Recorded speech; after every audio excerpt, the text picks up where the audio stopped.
जय श्री कृष्ण। राधे राधे दोस्तों आज मैं आप लोगों को लड्डू गोपाल की एक ऐसी हैरान कर देने वाली, रोंगटे खड़े कर देने वाली बिल्कुल सत्य लीला कथा सुनाऊंगी, जिसे सुनकर आप सभी आश्चर्यचकित हो जाओगे। इस रोंगटे खड़े कर देने वाली घटना को सुनकर आपके शरीर का रोम रोम कांप जाएगा। और साथ ही साथ जो भक्त लड्डू गोपाल की सेवा करते हैं और अगर उनके परिवार में कोई भी मांसाहार करता हो या फिर प्याज लहसुन का सेवन करता हो या फिर उस भक्त परिवार के घर पर प्याज लहसुन बनाया जाता है, उनके घर पर मांसाहारी भोजन बनता है या तामसिक भोजन बनता है, तो यह घटना उन भक्तों के लिए बहुत ही आवश्यक है। पूरी घटना सुनकर आपका शरीर सिहर उठेगा। आप सभी भक्तों से विनम्र निवेदन है कि कृपया आज की इस लीला कथा को, इस वीडियो को पूरा अंत तक अवश्य देखिएगा, तभी आप लोग आज के इस हैरान कर देने वाली, रोंगटे खड़े कर देने वाली लीला कथा को पूरी तरह से समझ पाओगे। दोस्तों आज की यह लीला कथा हमारे साथ शेयर की है कलकत्ता की रहने वाली सुलोचना जी ने। सुलोचना जी कहती हैं कि मेरा मायका और ससुराल दोनों कलकत्ता में है। मेरी शादी पिछले 16 साल पहले हुई है। बचपन से ही मेरी इच्छा थी कि मैं लड्डू गोपाल की सेवा करूं, पर क्योंकि मेरे मायके में मेरे मम्मी पापा दोनों जॉब करते थे, हम दोनों भाई बहन पढ़ाई करते थे, इसलिए कभी वो सौभाग्य नहीं मिल पाया। पर मैंने भी यह निश्चय कर लिया था कि शादी के बाद मैं अपने ससुराल में लड्डू गोपाल की सेवा जरूर कर लूंगी। पर वो कहते हैं ना, ठाकुर जी की इच्छा के बगैर हम उनकी सेवा नहीं कर सकते हैं। हम लड्डू गोपाल को अपने घर नहीं ला सकते हैं। ससुराल में भी ऐसा ही हुआ। मेरे ससुराल में मेरी सासू माँ, मेरी ननद और मेरे हस्बैंड थे। मेरे ससुर जी की मृत्यु वर्षों पहले हो चुकी थी और मेरी शादी के कुछ ही महीनों के बाद मेरी ननद की भी शादी हो गई। ससुराल में मैं, मेरे हस्बैंड और मेरी सासू माँ जो कि अक्सर बीमार रहती थी, उनकी तबीयत हमेशा खराब रहती थी और इसी वजह से पूरे घर की जिम्मेदारी मुझ पर थी। पूरा घर संभालना, सासू माँ की सेवा करना, और इसी बीच में गर्भवती हो गई। तो लड्डू गोपाल की सेवा का सौभाग्य मुझे अपने ससुराल में भी नहीं मिला। घर की जिम्मेदारियों में मैं इतनी उलझ गई थी कि मैं लड्डू गोपाल की सेवा न ले पाई। और यहाँ मैं फिर से कहूँगी कि लड्डू गोपाल की इच्छा के बिना तो हम उन्हें कभी भी अपने घर नहीं ला सकते हैं। मेरे साथ भी कुछ ऐसा ही हो रहा था। मेरे बेटे का जन्म हुआ, इधर मेरी सासू माँ की तबीयत दिन ब दिन और खराब होती रही।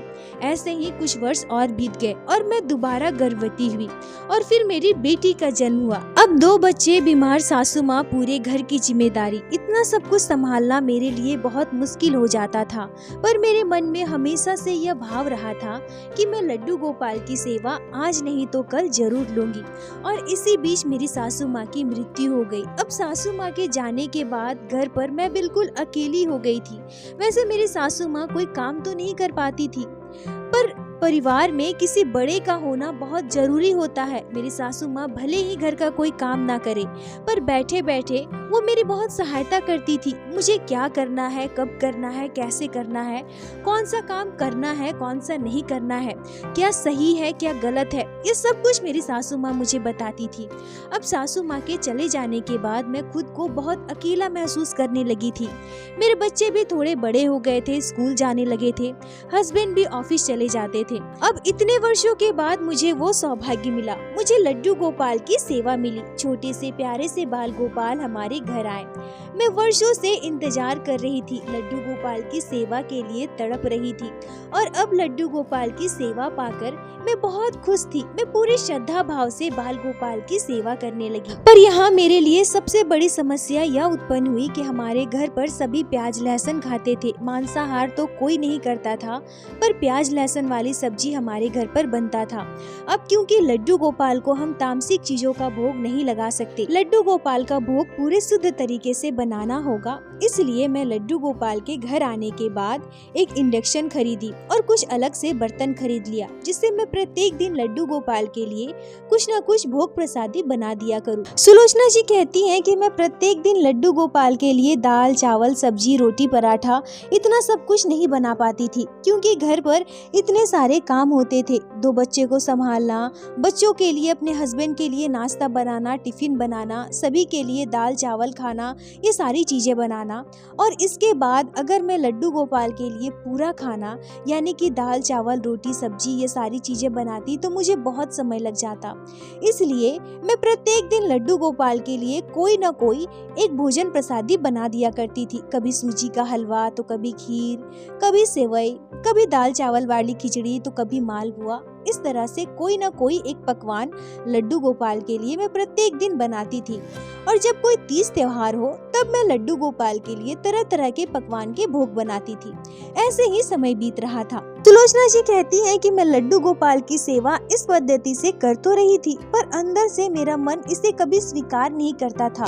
मुझे तकलीफ भी होती थी। कई बार मेरे मन में यह भाव आता था कि मैं लड्डू गोपाल और अपने बच्चों में भेद कर रही हूँ, क्योंकि मैं अपने बच्चों के लिए, हम सभी के लिए खाने में दाल चावल रोटी सब्जी सब कुछ बनाते हैं, पर लड्डू गोपाल को बस एक पकवान का भोग लगाते हैं। मैं ये कैसी माँ हूँ जो लड्डू गोपाल की सेवा के लिए प्याज लहसुन तक नहीं छोड़ पा रही हूँ। सुलोचना जी कहती हैं कि मन में बहुत पीड़ा होती थी, बहुत तकलीफ होती थी। छोड़ने को तो मैं प्याज लहसुन बिल्कुल भी छोड़ दूं, पर मेरे बच्चे और मेरे हस्बैंड यह बिल्कुल भी नहीं मानेंगे। मुझे यह अच्छे से पता था। मैंने कई बार उनसे इस बारे में बात की। मैंने अपने हस्बैंड से यह भी कहा कि आप सभी लोग प्याज लहसुन खाना छोड़ दीजिए, पर उनका यह कहना था कि हम तो मांस मछली नहीं खाते हैं। अब अगर हम प्याज लहसुन वाली सब्जी नहीं खाएंगे तो स्वाद नहीं आएगा, और प्याज लहसुन नहीं खाएंगे तो बाहर इधर उधर खाना खाने में हमें बहुत दिक्कत आएगी। सुलोचना जी कहती हैं कि कई बार मैंने यह भी सोचा कि मेरे परिवार वाले भले ही खाए पर मैं छोड़ देती हूँ, पर यहाँ मुझे दिक्कत इस बात की आ रही थी कि मुझे उन लोगों के लिए बनाना ही पड़ता। अब अगर मैं प्याज लहसुन खाना छोड़ दूं तो मुझे 2 तरह का खाना बनाना पड़ता। अब प्रत्येक दिन मेरे लिए इतना सब कुछ करना बहुत मुश्किल हो जाता, इसलिए मजबूरन मुझे खाना पड़ता था। पर मैं लड्डू गोपाल से हमेशा यही प्रार्थना करती थी कि हे मेरे ठाकुर जी कृपा करो, हे मेरे लड्डू गोपाल मेरे परिवार में सभी तामसिक भोजन छोड़ दे, शुद्ध शाकाहारी भोजन ग्रहण करे। ऐसी कृपा करो प्रभु, ऐसी कृपा करो, मैं आपको अपने घर पर बना हुआ भोजन प्रत्येक दिन भोग लगा पाऊं, ऐसी कृपा करो प्रभु। अब ऐसे ही समय बीतता रहा। लड्डू गोपाल को हमारे घर आए हुए लगभग 6 महीने बीत गए थे। ये घटना उस समय की है जब मेरा बेटा 8 साल का था और मेरी बेटी 7 साल की। एक दिन अचानक से मेरे मायके से कॉल आता है कि मेरी भाभी जो कि गर्भवती थी, उनकी तबीयत अचानक से बिगड़ गई है, उन्हें अस्पताल में भर्ती किया गया है। अब यह खबर सुनकर मैं एकदम से घबरा गई, रोने लगी। मेरे हस्बैंड ऑफिस गए हुए थे और बच्चे स्कूल गए थे। मेरा मन बहुत व्याकुल हो रहा था। मुझे उसी समय अपने मायके जाना है। मैंने रोते हुए अपने हस्बैंड को कॉल किया तो मेरे हस्बैंड कहते हैं कि तुम बिल्कुल भी चिंता मत करो, तुम अस्पताल चली जाओ, मैं थोड़ी देर में घर के लिए निकलता हूँ। बच्चे जब तक स्कूल से घर आएंगे तब तक मैं भी घर पहुँच जाऊंगा। सुलोचना जी कहती है कि मेरे मायके से ससुराल की दूरी बहुत ज्यादा नहीं थी। मैं अकेले अपने मायके ससुराल आना जाना करती थी। सुबह के 11 बज रहे थे। घर का पूरा काम करके लड्डू गोपाल का स्नान श्रृंगार कर मैंने उन्हें भोग लगा दिया था, खुद भी नाश्ता कर लिया था और घर का खाना लगभग तैयार था। बस लड्डू गोपाल के लिए जो मैं प्रत्येक दिन कोई ना कोई भोग प्रसादी बनाती हूँ वो बनाना बाकी था। अब मैं इतनी घबराई हुई थी कि मैं कुछ कर पाऊँ, ये मुझसे नहीं हो पा रहा था। पर फिर भी मैंने अपने हस्बैंड से कहा कि अच्छा ठीक है मैं चली जाती हूँ, पर लड्डू गोपाल के लिए मैंने अभी तक भोग प्रसादी नहीं बनाई है, तो क्या करूँ, मैं बनाकर जाऊँ क्या। पर मुझे इतना ज्यादा रोते देखकर, मुझे इतना घबराए हुए देखकर मेरे हस्बैंड मुझसे कहते हैं कि नहीं नहीं, तुम्हें बनाने की जरूरत नहीं है, तुम तैयार होकर चली जाओ। मैं थोड़ी देर पर घर आता हूँ ना, तो घर आकर थोड़ा बहुत कुछ बना दूंगा, लड्डू गोपाल को भोग लगा दूंगा। तुम घर की और लड्डू गोपाल की बिल्कुल चिंता मत करो। सुलोचना जी कहती हैं कि उसके बाद मैंने लड्डू गोपाल को प्रणाम किया, उनसे प्रार्थना की कि हे ठाकुर जी मेरी भाभी पर कृपा करना, वो गर्भवती है और उनकी अभी डिलीवरी का टाइम भी नहीं हुआ है, बस सब कुछ आप ठीक कर देना, आप संभाल लेना प्रभु। लड्डू गोपाल से प्रार्थना करके आशीर्वाद लेकर मैं अपने मायके चली गई। मेरे मायके और ससुराल के बीच की दूरी लगभग 1 घंटे की है। लगभग 1 घंटे में मैं अपने मायके पहुंच गई। फिर अपने मायके से अस्पताल गई। अस्पताल पहुंचकर मैंने देखा कि मेरी भाभी की तबीयत थोड़ी खराब है। डॉक्टर ने उन्हें एडमिट कर लिया है और अभी उनसे मिलने भी नहीं दिया जा रहा था। मैं बहुत चिंतित थी, बार बार लड्डू गोपाल से प्रार्थना कर रही थी। तभी दोपहर के लगभग 1:30 बजे मेरे हस्बैंड मुझे कॉल करते हैं और मेरी भाभी के बारे में पूछते हैं। मेरे हस्बैंड ने मुझे समझाया कि चिंता मत करो, परेशान मत हो, सब कुछ ठीक हो जाएगा, भाभी बिल्कुल अच्छी हो जाएंगी।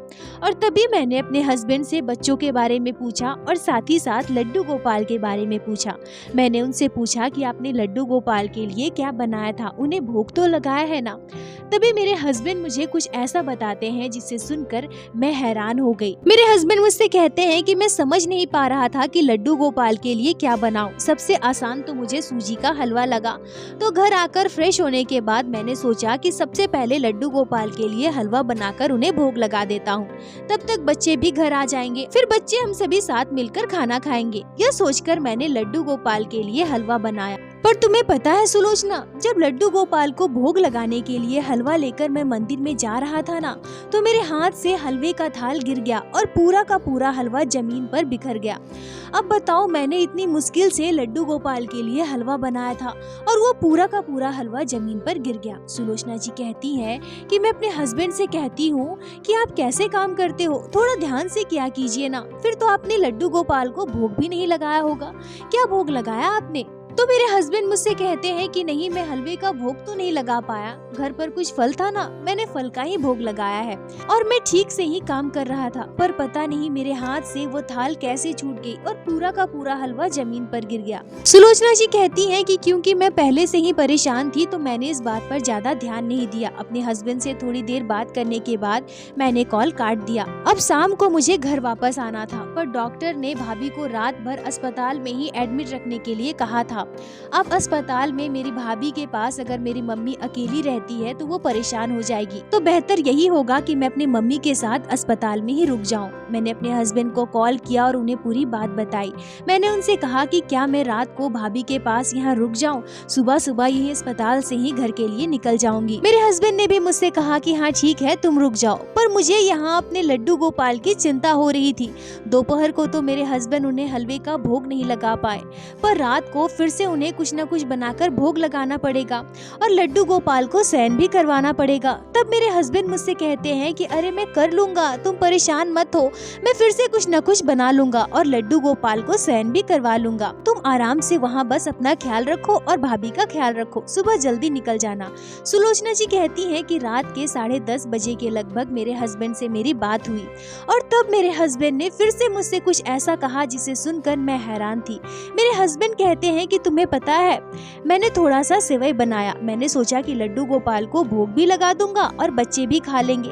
पर जब मैं सेवई का भोग लेकर लड्डू गोपाल को लगाने गया और मैंने कटोरी लड्डू गोपाल के आगे रखी, फिर मैं जब पानी लेकर दोबारा वहां जाता हूं तो देखता हूं कि पूरी की पूरी सेवई की कटोरी वहां गिरी पड़ी है। अब बताओ, मैंने इतनी मेहनत से वो सेवई बनाया था और लड्डू गोपाल को भोग भी नहीं लगा पाया। तब मेरे हस्बैंड मुझसे कहते हैं कि घर पर लड्डू था ना, मैंने उन्हें लड्डू का ही भोग लगा दिया। सुलोचना जी कहती हैं कि अपने हस्बैंड से थोड़ी देर बात करने के बाद मैंने कॉल काट दिया और मन ही मन लड्डू गोपाल से प्रार्थना करती हूँ कि हे ठाकुर जी, आज आपकी सेवा शायद अच्छे से नहीं हो पाई, पर मैं कल सुबह सुबह ही घर आ जाऊंगी और फिर मैं प्रत्येक दिन की भांति अच्छे से आपकी सेवा करूंगी। पर उसी रात मेरे हस्बैंड के साथ एक आश्चर्यजनक घटना घटी। मेरे हस्बैंड जब गहरी नींद में सो रहे थे, रात के लगभग 1:30-2 बजे मेरे हस्बैंड एक चौंका देने वाला सपना देखते हैं। मेरे हस्बैंड सपने में देखते हैं कि एक छोटा सा सांवला सा बच्चा हमारे घर में घूम रहा है। मेरे हस्बैंड बताते हैं कि तभी वह बच्चा जाकर हमारे घर के मंदिर में बैठ जाता है और मैं सपने में यह भी देख पाता हूँ कि तुम घर पर नहीं हो, घर पर मैं और हमारे 2 बच्चे हैं और मैंने बड़े ही प्यार से उस बच्चे के लिए सूजी का हलवा बनाया और वो हलवा ले जाकर मैं उस बच्चे को अपने हाथों से बड़े ही प्यार से खिलाता हूँ, पर वो बच्चा वो हलवा खाता ही नहीं है। मैं बार बार उसे हलवा खिलाने की कोशिश करता हूँ पर वो बच्चा वो हलवा बिल्कुल भी नहीं खाता और तभी अचानक से वो हलवे की थाल मेरे हाथ से गिर जाती है और पूरा का पूरा हलवा जमीन पर बिखर जाता है। और यहाँ एक और आश्चर्यजनक घटना, मैं दोबारा किचन में गया और उस बच्चे के लिए सेवई बना कर लाता हूँ, पर जैसे ही मैं उस बच्चे को सेवई खिलाने के लिए दोबारा जाता हूँ, मेरे हाथ से सेवई की कटोरी छूटकर गिर जाती है और सारा का सारा सेवई जमीन पर बिखर जाता है। और सबसे हैरान कर देने वाली बात तो यह है कि जैसे ही वो सेवई की कटोरी मेरे हाथ से छूटकर गिरती है, वो बच्चा जो अब तक उदास बैठा था, यह देखते ही वो प्रसन्न हो जाता है, खुश हो जाता है और खिलखिलाकर हंसने लगता है। और तभी उसी समय मेरा सपना टूट जाता है। मैं बिल्कुल भी ये समझ नहीं पा रहा था कि मेरे सपने का क्या मतलब है, मैंने ऐसा सपना क्यों देखा है। आज से पहले तो मैंने कभी इस तरह का कोई सपना नहीं देखा। अब मुझे नींद नहीं आ रही थी, मैं सोने की कोशिश कर रहा था पर मैं सो ही नहीं पा रहा था। तभी मैं अपना फोन उठाता हूँ और वीडियो देखने लगता हूँ और तभी अचानक से मेरे सामने एक ऐसा वीडियो आता है जिसे देखकर मेरा शरीर सिहर उठता है। मेरे सामने एक वीडियो आता है जिसमें बताया जाता है कि लड्डू गोपाल उस घर के किचन का बना हुआ कुछ भी ग्रहण नहीं करते जिस किचन में कभी भी मांसाहारी या फिर तामसिक भोजन बना हो। उस बर्तन का भोजन भी कभी भी ठाकुर जी ग्रहण नहीं करते जिस बर्तन में कभी भी मांसाहारी या फिर तामसिक भोजन बना हो। और यह वीडियो देखते ही मेरा शरीर जैसे शिथिल हो गया। पता नहीं क्यों पर अचानक से यह बात मेरे दिमाग में अपने आप आ गई कि हमारे घर के किचन में भी तो प्याज लहसुन बनता है और उसी बर्तन में मैंने हलवा और सेवई बनाकर लड्डू गोपाल को भोग लगाना चाहा। यह तो मुझसे बहुत बड़ी भूल हो गई, बहुत बड़ा पाप हो गया। ये सारी बातें मेरे दिमाग में आने के बाद रात भर मैं सो नहीं पाया। सुलोचना जी कहती हैं कि अगली सुबह लगभग 6:30 बजे मैं अस्पताल से निकल गई। 7:30 बजते बजते मैं अपने घर पहुंच गई। घर पहुंचकर मैंने पूरे घर का काम किया। मेरे हस्बैंड मुझसे कहते हैं कि बच्चों को मैं तैयार कर देता हूँ, नाश्ता बना देता हूँ, तुम जाकर स्नान कर लो और लड्डू गोपाल को स्नान करवा दो, उनकी सेवा कर लो। फिर मैंने स्नान किया, लड्डू गोपाल को जगाया, उन्हें स्नान करवाया, उन्हें भोग लगाया और उसके बाद मेरे हस्बैंड ने पूरी घटना मुझे बताई। मेरे हस्बैंड के साथ घटी इस आश्चर्यजनक घटना को सुनकर, लड्डू गोपाल के इस अद्भुत चमत्कार को जानकर मैं एकदम से दंग रह गई थी। मैंने अपने हस्बैंड से कहा कि आपको पता है ना, मैं हमारे किचन के गैस चूल्हे पर लड्डू गोपाल के लिए कुछ भी नहीं बनाती, मैंने उनके लिए अलग से इंडक्शन ले रखा है। मेरे हस्बैंड मुझे बताते हैं कि हाँ मुझे पता है, मैंने हमारे घर के किचन में लड्डू गोपाल के लिए हलवा या फिर सेवई नहीं बनाया था, मैंने इंडक्शन पर ही बनाया था। पर यहाँ मुझसे भूल यह हुई कि मैंने उसी बर्तन में बनाया जिस बर्तन में हम लोग खाना बनाकर खाते हैं। मुझे यह बिल्कुल भी ध्यान नहीं रहा था कि तुमने तो लड्डू गोपाल के लिए अलग बर्तन खरीदा है, तुम अलग बर्तन में लड्डू गोपाल के लिए भोग प्रसादी बनाती हो। यह मुझसे बहुत बड़ी भूल हो गई सुलोचना। लड्डू गोपाल से कहो ना, लड्डू गोपाल से कहो कि मैं उनसे क्षमा मांगता हूँ, वो मुझे मेरी भूल के लिए क्षमा कर दे। सुलोचना जी कहती हैं कि यह कहते हुए मेरे हस्बैंड की आंखों में आंसू थे। मेरी शादी को इतने वर्ष हो गए हैं, मैंने इतने वर्षों में कभी भी अपने हस्बैंड के आंखों में आंसू नहीं देखे, उन्हें रोता हुआ नहीं देखा। पर यह पहली बार था जब मैं अपने हस्बैंड को रोते हुए देख रही थी। बाल गोपाल ने उनके साथ जो लीला की है, उसके बाद मेरे हस्बैंड के मन में बाल गोपाल के लिए श्रद्धा भक्ति कई गुना बढ़ गई, उनका विश्वास और भी गहरा हो गया। और यहाँ एक आश्चर्यजनक, एक अद्भुत चमत्कार देखिए, मेरे हस्बैंड ने उसी दिन मुझसे कहा कि देखो, हमारे प्याज लहसुन खाने की वजह से हमारे घर पर ठाकुर जी को, लड्डू गोपाल को कितनी तकलीफ होती है। तुम लड्डू गोपाल की सेवा तो कर रही हो, पर सोचो अनजाने में मुझसे कितना बड़ा पाप बना है। मैंने प्याज लहसुन वाले बर्तन में भोजन बनाकर लड्डू गोपाल को भोग लगाना चाहा और मुझसे कितनी बड़ी भूल हो गई। पर आगे से हमारे घर पर प्याज लहसुन का खाना बिल्कुल भी नहीं बनेगा। हमारे बच्चे को अगर खाना होगा तो हम उन्हें बाहर खिलाएंगे। अब से मैं या तुम, हम दोनों में से कोई भी प्याज लहसुन नहीं खाएंगे। सुलोचना जी कहती हैं कि उसी दिन मैं अपने हस्बैंड के साथ बाजार गई। हमने अपने किचन का पूरा बर्तन बदल दिया, गैस चूल्हा भी बदल दिया। अब हमारे घर पर शुद्ध शाकाहारी भोजन बनाता है। हम जो भी खाते हैं, हमारे घर के किचन में जो भी भोजन बनता है, सबसे पहले लड्डू गोपाल को भोग लगाते हैं। पर हाँ, हमारे बच्चे अभी भी प्याज लहसुन खाते हैं। लड्डू गोपाल से बस यही प्रार्थना है कि हे प्रभु, मेरे बच्चों पर कृपा करे वो भी तामसिक भोजन का त्याग कर सके, प्याज लहसुन खाना उनसे भी छूट जाए, ऐसी कृपा करे प्रभु। सुलोचना जी, आपका बहुत बहुत धन्यवाद जो आपने लड्डू गोपाल की इस अद्भुत चमत्कारी आश्चर्यजनक घटना को हमारे साथ शेयर की, जिसे मैं हमारे चैनल के माध्यम से बाकी सारे भक्तों तक पहुंचा सकी। अपना साथ और प्यार ऐसे ही बनाए रखे। दोस्तों, हमारे सनातन धर्म में तामसिक अभक्ष्य पदार्थों का सेवन निषेध है और यह बात आप सभी भली भांति याद रखें कि जिनके घर लड्डू गोपाल की सेवा होती है और अगर उनके घर पर प्याज लहसुन का खाना बनता है तो कृपया अपने घर के किचन का बना हुआ कोई भी भोजन लड्डू गोपाल को भोग ना लगाए। उस बर्तन में बना हुआ कोई भी भोजन, किचन में बना हुआ कोई भी भोजन लड्डू गोपाल ग्रहण नहीं करेंगे और अगर आप उन्हें ऐसा भोग लगाती हैं तो यह महापाप है। कई भक्तों के मेरे पास मैसेज आते हैं, वो मुझसे कहते हैं कि हम लड्डू गोपाल को अपना बच्चा मानते हैं और अगर हमारे घर के बच्चे प्याज लहसुन खा सकते हैं तो हम अपने लड्डू गोपाल को कैसे ना खिलाएं।